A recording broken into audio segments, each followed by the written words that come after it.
Hello everyone, welcome to the 225 Literary and Jury Charge. We're going to start off with Don't Sweat the Small Stuff, and this is on Ask Yourself the Question, Will This Matter a Year from Now? All right, here we go. I will read this at 180. Almost every day I play a game with myself that I call Time Warp.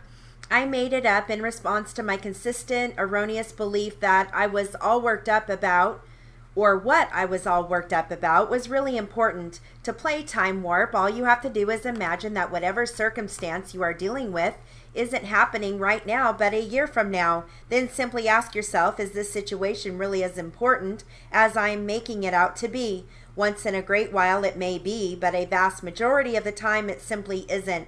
Whether it be an argument with your spouse, child, or boss, a mistake, a lost opportunity, a lost wallet, a work-related rejection, or a sprained ankle, chances are a year from now you aren't going to care. It will be one more irrelevant detail in your life. While this simple game won't solve all of your problems, it can give you an enormous amount of needed perspective. I find myself laughing at things that I used to take far too seriously. Now, rather than using up my energy feeling angry and overwhelmed, I can use it instead on spending time with my wife and children or engaging in creative thinking. Right. Advice there. I have some legal terms. You're going to hear verdict, sequestered, request, polled, stipulated, hung, innocent, acquittal, public, non-jury, deliberations, guilty, foreman, charges, and jury. And here is your paragraph. Ready? And I will read this at 200. When the jury retires to the jury room, they are sequestered from the public. At this time, the jury will begin their deliberations. When the jury reaches a verdict, they return to the courtroom. Normally, the foreman of the jury will read the verdict. Either attorney may request that the jury be polled. A jury that is unable to reach a verdict is called a hung jury. There are two possible verdicts, innocent and guilty. An acquittal is when the person is found innocent of the charges. If both of the attorneys agree, a non-jury trial may be stipulated.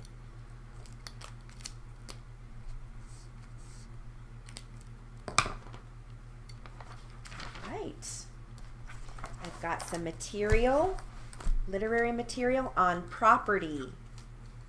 You're going to hear tangible, intangible, visible, invisible, movable, houses, jewelry, clothing, exclusive, immovable, appliances, ownership, affixed, trees, and furniture.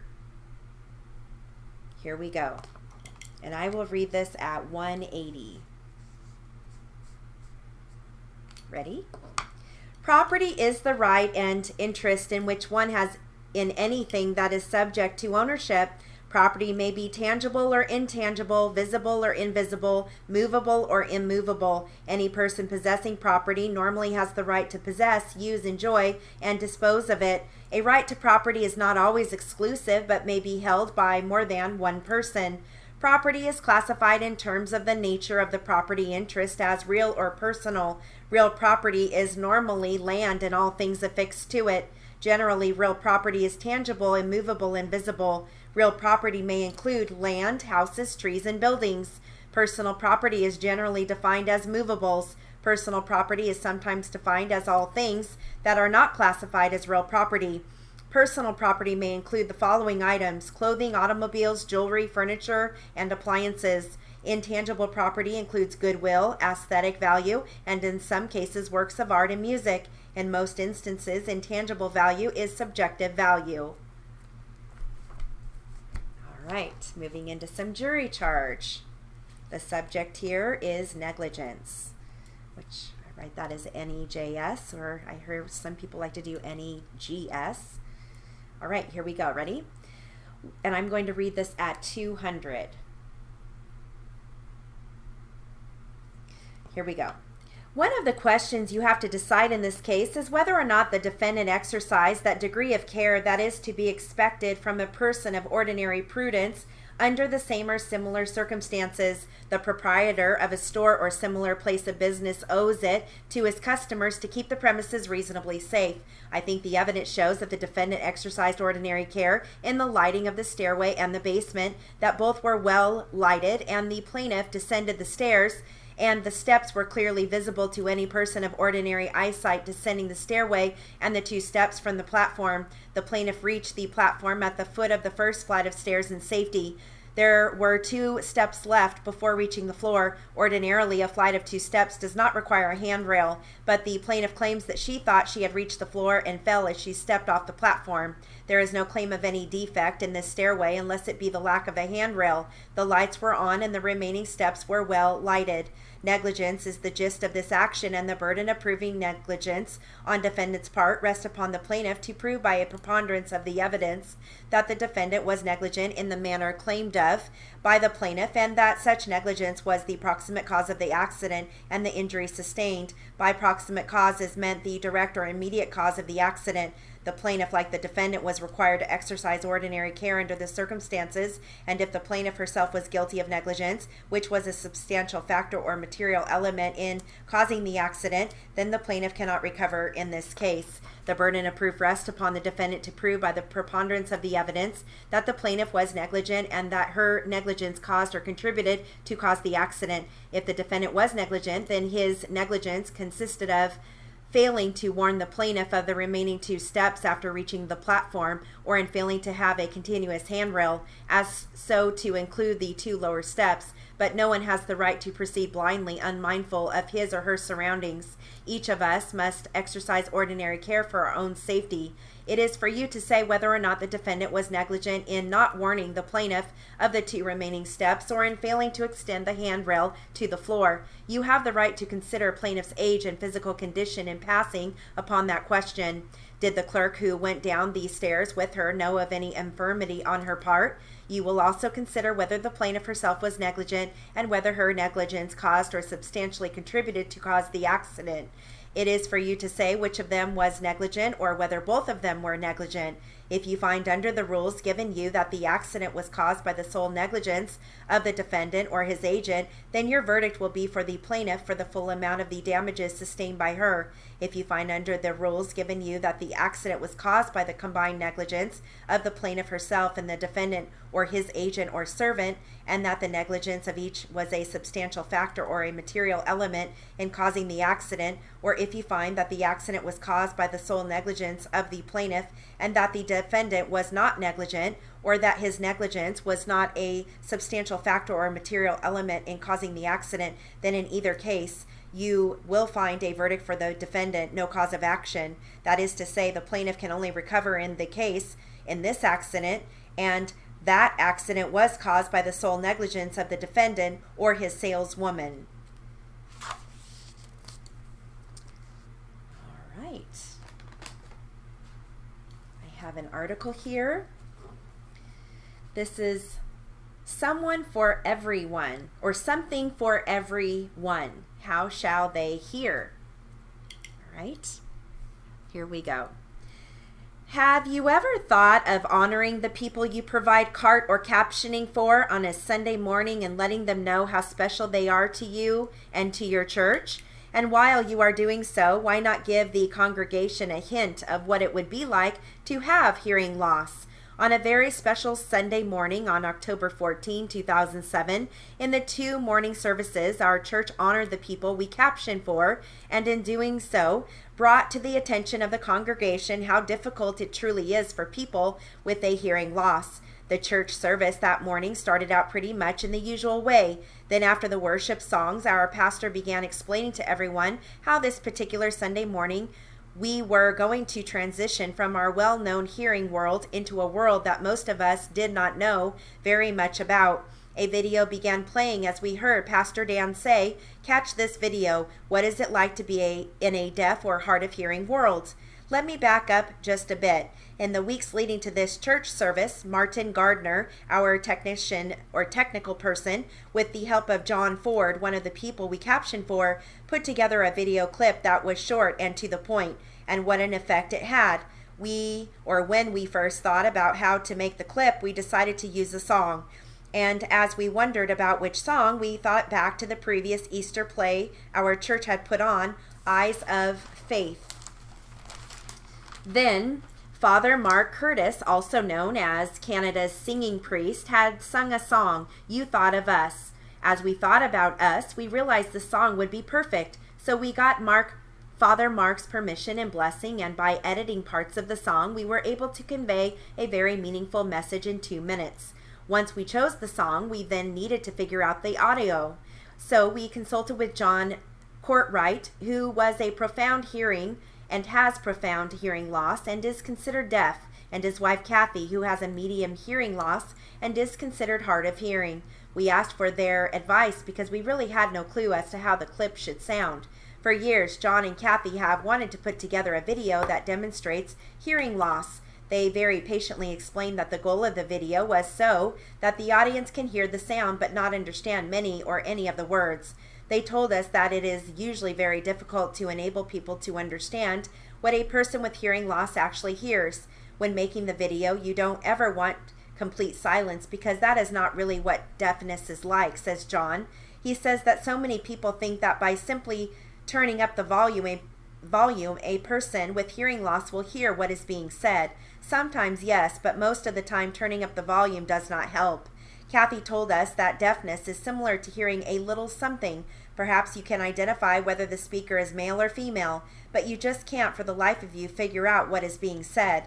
John said that he envisioned the hearing loss simulation starting at normal audio and then having modified sound. He said we should remove enough of the consonants to make speech confusing, and after another few moments, the captions could come on so everyone could see the words. So Martin started work on the video, he explains. Since the goal of the video was to give our hearing audience a sense of what it was like to be hard of hearing, we needed to do some very creative editing to pull it off effectively. We used Adobe Premiere Pro, but you can use whatever editing software you have available. First off, we cut the middle portion of the song entirely out so that we could have a nice beginning and an end to our video. By removing a couple of the choruses, we achieved a short 2-minute music video. We split the video into 4 main parts about 30 seconds each. In the beginning, the sound was normal, and the second quarter was where we gave our audience the first sense of hearing loss by cutting up the audio a little chunk at first and longer chunks after that. We applied high pass and low pass audio effects to the sound and adjusted the intensity more and more as the video continued to play, with some portions remaining unaffected. By doing this, we let the audience hear the difference between normal sound and manipulated sound, which gave the people the feeling that something was wrong, as well as a sense of frustration of being able to hear only portions of the song. By the third quarter of the video, the audio effect was at full force, allowing our audience to only be able to hear a strong bass boom every few seconds, but no sense of knowing if it was music or voice track. At this point, all of the people who were watching were hard of hearing and needed something to make sense of what they were watching and listening to. So after hearing this drone for a while, we began putting the captions up on the screen so that the audience could once again follow along with the music video. The captions provided them with the words that the singer was projecting and gave them a sense of unity with each other and the singer, all connecting in the moment of the song. The clip turned out to be even more effective than we had originally hoped for. John still tells the story that when he first heard it, he reached to adjust his hearing aid before realizing the video was a hearing simulation. We knew then that it was exactly what we needed. So back to the church service. As soon as the video finished playing, we asked John to speak to the congregation. That's an interesting little video clip, he started off. We created a hearing loss for each one of you that have normal hearing, just a minor loss. We wanted you to know why people with hearing loss give up going to church. Then John explained they can hear it, but they can't make it out. Over 500,000 Canadians have a hearing loss like this video displayed. Where are they? Many are not in our churches because their need is not being met. John continued, look at the last line of the song, You Thought of Us. How important that is. Who is us? Every one of us, hearing and non-hearing alike. How can we help? Put godly compassion into action by meeting real needs of people. One suggestion was to put CART or captioning in our churches. The number of people with hearing disabilities has grown dramatically during the past 10 years. In Canada, it won't be long before almost 25% of our population will be 65 years old or older. Furthermore, 1/3 of those individuals have a hearing loss, and their hearing loss increasing with age. Following John's talk, the church service continued with several people whom we captioned for giving their stories of what it is like to either have a loss of hearing or to have someone in their family who is deaf. As the Reverend then spoke to the congregation, he quoted Romans 10:14. How then can they call on the one they have not believed in? And how can they believe in the one of whom they have not heard? And how can they hear without someone preaching to them? Yes, that Sunday had something for everyone. For the hearing people, we transported them into a world from which they learned a lot. And the dear people we captioned for, well, we expressed how much we love, admire, and respect of each one of them. And that was in the Journal for the Reporting and Captioning Professions magazine. That was June of 2008. I just thought that was a neat article. All right.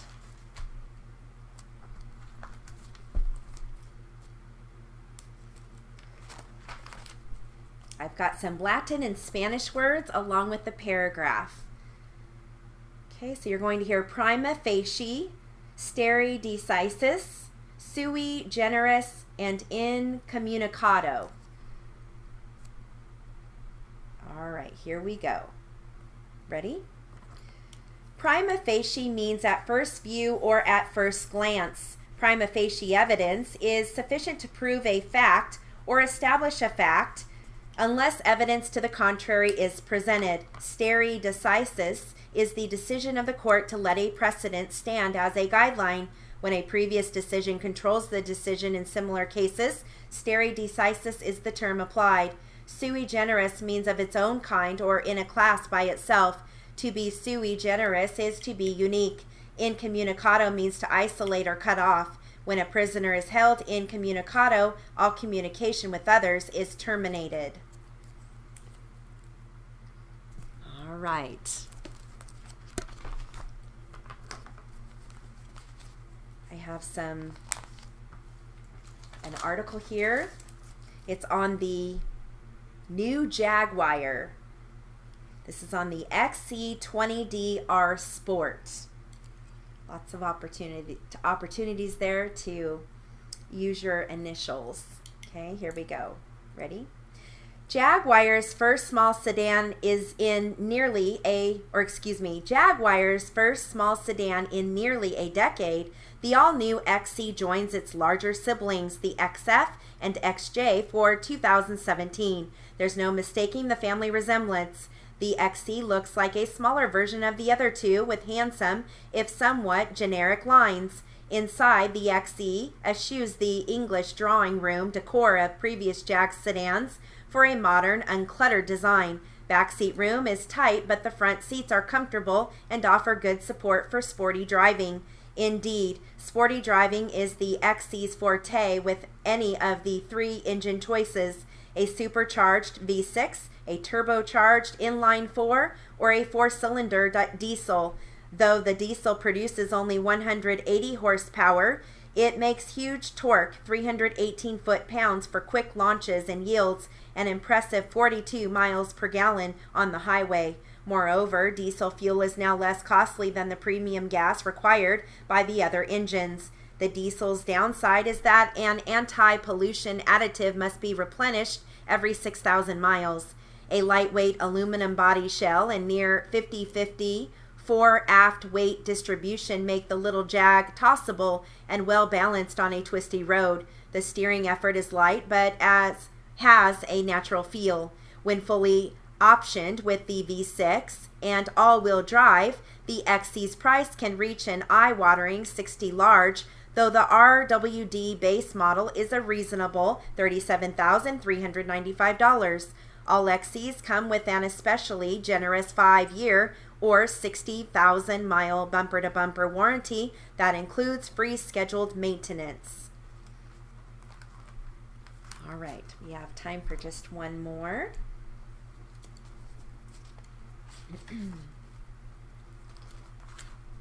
going to give you some land description. Here we go. Ready?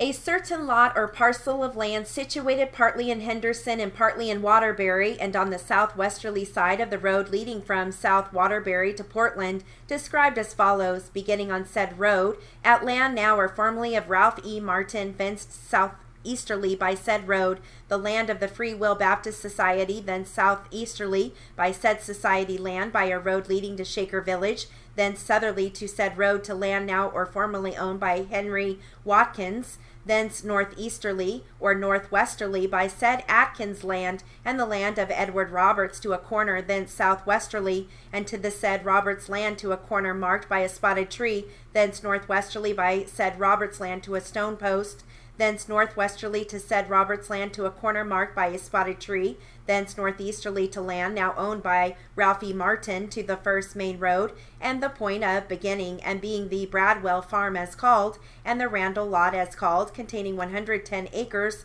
more or less.